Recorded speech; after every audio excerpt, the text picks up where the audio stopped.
Back in 2018, she had a child in secret and threw him away. My mother is a saint. Just ask anyone at the Grace Community Church. They'll tell you she's chosen, holy, untouchable. They'll tell you about her holy smile and the way she prays for the lost souls of our town. They'll tell you how her voice trembles when she says amen, how she always sits in the front row, how she cries on cue, a woman sent by God himself. But what they don't know is that the same woman they praise is the reason my life was almost erased. And tonight, at my wedding rehearsal dinner, she tried to destroy me again in front of everyone I love. But what she didn't know is that the truth she buried in 2018 was already waiting outside the door. Before we start, if you listen to stories about family and the moments that define us, and take a second to like and subscribe, drop a comment and tell me where you are right now and what time it is, so I can know how far the lessons in this story has reached.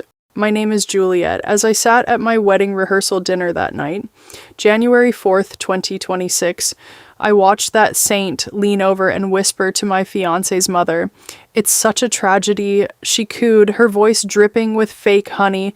"Juliet has a dark heart. Back in 2018, she had a child in secret and threw him away. We've been hiding her shame for years just to give her a chance at a life she doesn't deserve." I watched the lie spread in real time, like poison in a glass of water. Forks paused midair. Eyes shifted, whispers bloomed, just like she planned. The room went silent. I didn't scream. I didn't throw my drink. Mark didn't move. He didn't look shocked. He just looked at his watch. "Is that all?" Mark asked quietly. My father blinked. "Is that all?" "She abandoned your son, Mark." Mark stood up and looked at the door. "Actually," he said, "she didn't abandon him. You stole him, and he's tired of waiting in the car." My mind was a calm ocean before a tsunami. I felt the cold weight of the truth in my chest, a diamond that had been pressurized for years, because what the saint didn't know is that the child she called a shame was currently sitting in a car in the parking lot. He's 7 years old, he's wearing a white suit, and he's about to walk through those double doors to tell the whole world what kind of God my mother really serves. And for the first time in my life, I wasn't afraid of her. Have you ever had someone lie about you to make themselves look like a saint? Comment never again to break the silence. To understand what happened, you need to go back. Let me tell you about life as a young girl in my family. The air in our Wellesley house always felt thin and sterile, like a hospital wing. Even in summer, a chill hung in the hallways, and the grandfather clock ticked like a heavy heartbeat. Growing up in that house was like living in a museum. Everything was perfectly clean, but everything was freezing cold. No photos on the walls, no music allowed, no laughter, ever. I didn't know what a hug felt like. My mother looked at me not as a daughter, but as a rival. When I turned 13 and my body began to change, she didn't sit me down to talk about womanhood. I woke up terrified, thinking I was dying. When I ran to her, sobbing and bleeding, she didn't hold me. She looked at me with pure disgust.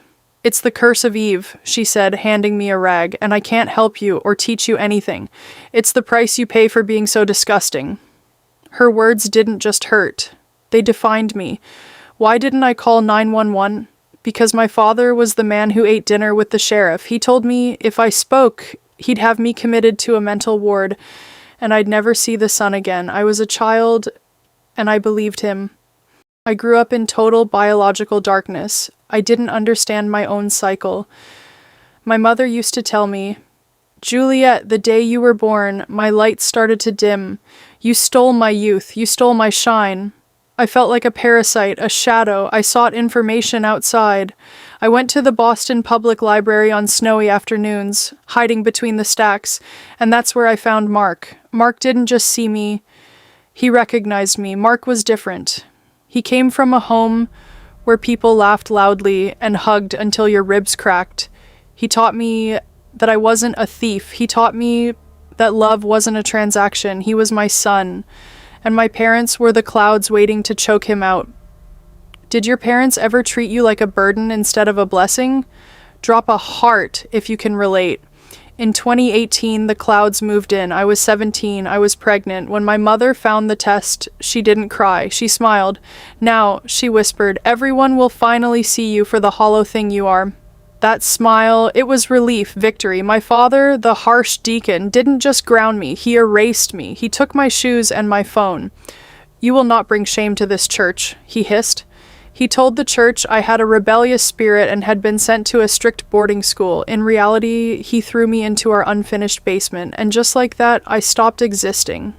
The basement was a damp, suffocating darkness that smelled of wet concrete and old cardboard. Rain drummed relentlessly on the small barred window at ground level. For 7 months I lived in that damp dark. How I survived, I still can't explain.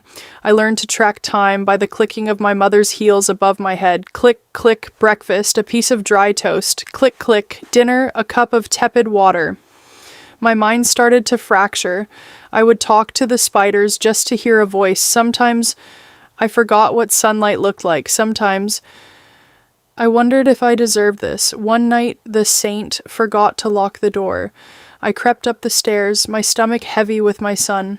I heard voices in the kitchen. My mother wasn't praying. She was in the arms of the choir director.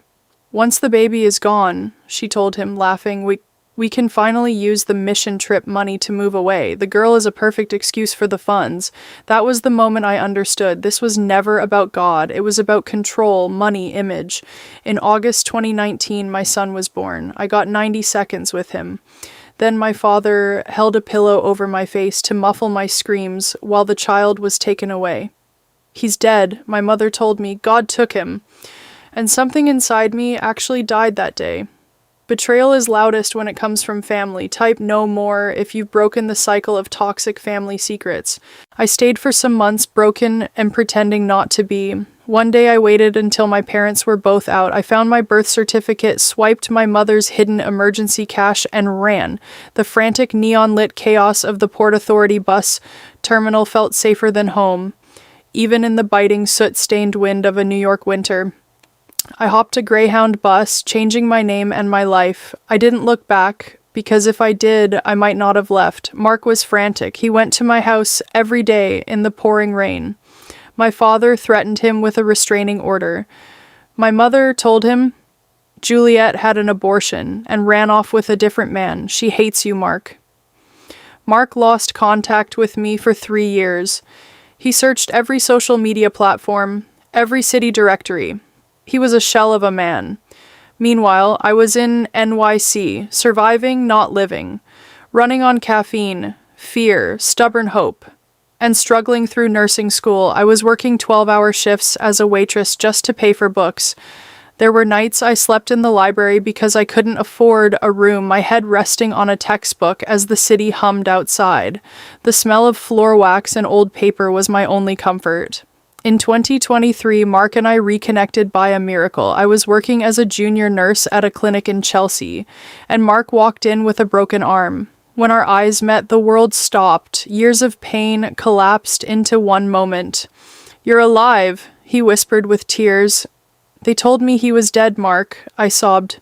From that moment, Mark was my rock. He took a second job to pay for my final year of nursing school so I could focus on my boards. He sat with me at 3 a.m., quizzing me on pharmacology while I cried from exhaustion, and every spare second we had, we searched for our son, because grief doesn't fade, it waits. Mark encouraged me and paid for a therapist. True love doesn't give up. If you've ever had a Mark in your life, tag them or type strength below. We found the Walsh family in late 2025. The family that adopted my son, they were good people. They had been lied to. They agreed to a DNA test. We spent months building a bond with them, showing them the truth of 2018. Gradually, our son, Leo, started to bond with us. We'd meet at a park near the Boston Common, of course, under the supervision of his adoptive parents. At first, he was very reserved around us, then gradually he just played near us. Mark was very present in Leo's life, taking genuine and deep interest in anything that concerns Leo's little mind. Then he held Mark's hand. He calls him Mark, not Dad. And he calls me Juliet, not Mum. I was very okay with that because I haven't earned the title Mum. Gradually, he relaxed around us, hugs us briefly, then tightly. I sobbed. The Walsh family are very sweet and supportive people. One day, my son asked, "Does it mean I have 2 mom and 2 dad?" I replied, "Yes, sweetheart. And we both love you very much." He excitedly tells his friends that having 2 mums and 2 dads means having plenty people who love you very much. Months later, my son asked, "Why do you look like me?" That question was the beginning of everything being restored. Back at the Fairmont event that night, January 4th, 2026, the ballroom is glowing with gold light, but the air feels charged with static. Outside, the storm finally breaks, and thunder rolling over the city like an omen. The room is full of the town's elite. My parents are basking in the sympathy of the tragedy of their daughter. They look untouchable. I stood up. The internal screaming I'd done for years finally fell silent. "You said I threw him away, Mother?" I asked. Every head turned. "Juliet, sit down," my father warned. Same tone, same control, different Juliet. "No," I said. I looked him straight in the eye. The doors opened. Mark walked in with Leo, 7 years old, curly hair, Mark's eyes. Living proof, breathing truth. My mother didn't panic. She put on her Sunday school mask. She walked toward Leo, arms open. "Oh, you poor, beautiful child," she cooed. "Juliet, how could you be so cruel to bring this boy here? He doesn't know you. You're a stranger to him." She was still performing, even now. She reached out to pat Leo's head, her eyes flashing with a wicked warning to me. But Leo didn't move toward her. He looked at her heavy gold ring, the one that had cut my lip years ago. Then he looked at me. Leo looked at my mother's saintly face and asked the question that ended her life. "You just called my mom cruel. Wait. Are you the lady who told my mom I was dead and never wanted me?" And just like that, the mask shattered. But justice didn't end in that room. It only began. The moment Leo spoke, the room fractured into chaos. Chairs scraped violently against the marble floor. Gasps turned into overlapping voices. Someone dropped a glass. Shattering echoed like a gunshot. My father moved first. "This is a lie," he roared, lunging forward. "This is a setup. She's trying to destroy us." He grabbed my wrist, hard. The same grip from years ago, but this time, I didn't flinch. "Let go of her," Mark said, stepping between us, his voice low but very lethal. My mother didn't shout, she performed. Tears spilled instantly, perfectly timed. She clutched her chest like a fragile martyr. "Juliet, please," she whimpered loudly. "You've always had a troubled mind. Please don't do this, not today." But the performance was too late, because the doors behind them burst open. "Police! Nobody moves!" Flashing blue and red lights spilled into the ballroom, painting the gold walls in truth instead of illusion. 2 officers moved straight toward my father. "I didn't do anything," he snapped, struggling. "This is a family matter."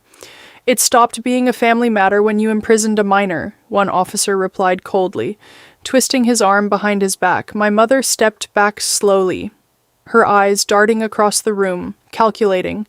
No one moved to help her, not a single person. As the second officer approached her, she tried one last time. She pointed at me. "She's lying," she said, trembling now. "After all I have done for you?" She said, "Are you kidding me?" I said, "Really? The irony, of course.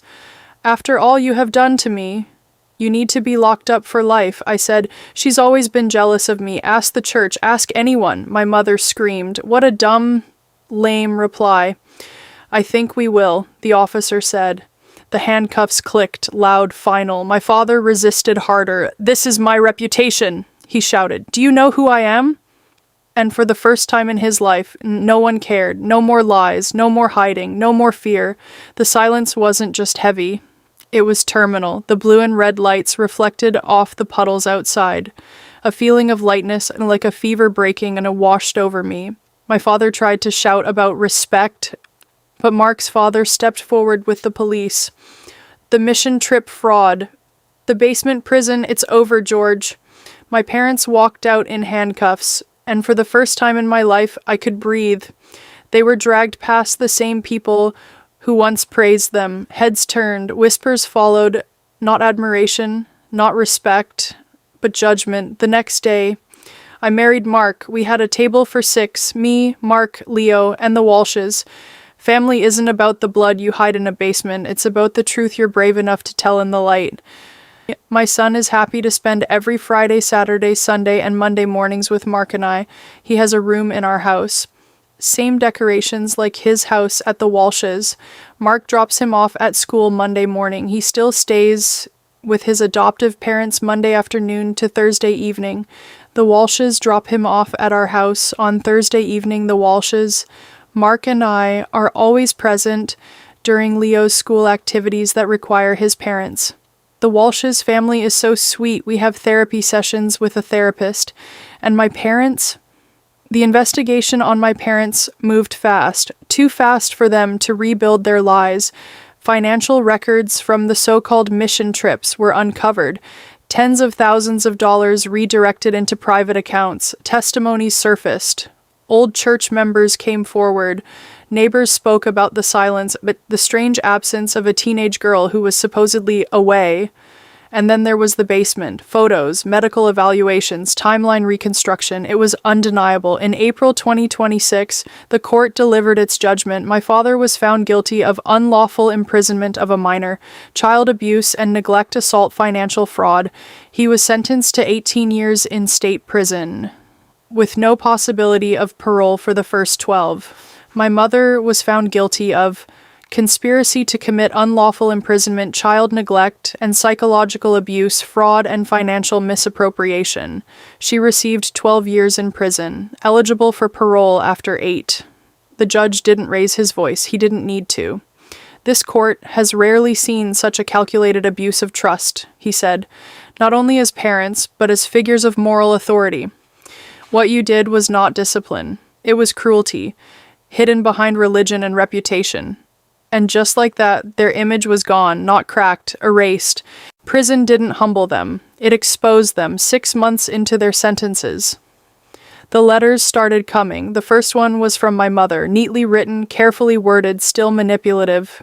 Juliet, my daughter, time has given me clarity. I forgive you for what you've done to this family. I only wish to see my grandson. A child deserves his grandmother. I didn't reply. Then came my father's letter, shorter, colder. You owe us respect. We raised you. Don't let outsiders poison your mind. Bring the boy. This can still be fixed. I didn't reply. Then more letters came. Birthdays, holidays, apologies that never actually said I'm sorry. Requests that sounded like demands. They even tried to reach out through extended family, through old church contacts, through anyone who might still believe their version of the story. But the truth had already spread, and this time, it was louder than their lies. I stood in my kitchen one evening, holding the last letter over the trash. Leo was in the living room laughing with Mark. That sound warm, alive, real.